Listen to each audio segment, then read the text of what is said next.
దగ్గరే మాది చేయలేదు. దాదాపు 1:30 మధ్యాహ్నం నాకు ఫోన్ వచ్చింది. మల్లంపల్లి దగ్గర ఉన్న సెల్.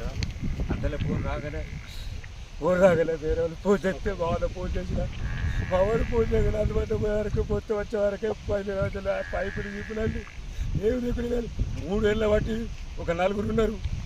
నా వెంబడి పడతాను. అది ఎవరో గుర్తు చేయని వ్యక్తులు అన్నీ ఆగని చెప్తాను.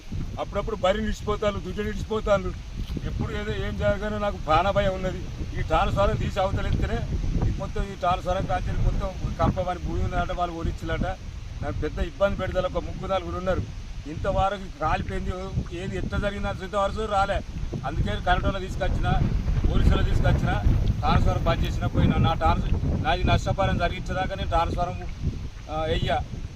అది నా సిద్ధాంతం. 9:30 ఫోన్ వచ్చింది. సుమన్ చేసి బాగుంది ఇక్కడ షాపులో పోయినా బేరానికి మా భార్య ఫోన్ చేయగానే గుర్తులు వచ్చి అమ్ములకు అంటు పెట్టిన గుర్తు చేయని వ్యక్తులు. ఇది నా మీద కావాలనే కక్షతోటే నాకు నష్టం జరిగింది. ఇది వీళ్ళిద్దరు నాకు కావాలనే నష్టం జరిగింది. కాబట్టి వీళ్ళైనా తగిన చర్యలు తీసుకొని నాకు నష్టపరం కలిగాలని కోరుకుంటున్నా. వాళ్ళు రేపు అప్పటికి ఎంఆర్ఓ గిట్లా వచ్చారన్నారు. వాళ్ళు పంజనాలు చేసి పైపులు కాలిపోయినాయి. 2 బర్దలు మొన్న బంద్ తీసుకుపోయినా.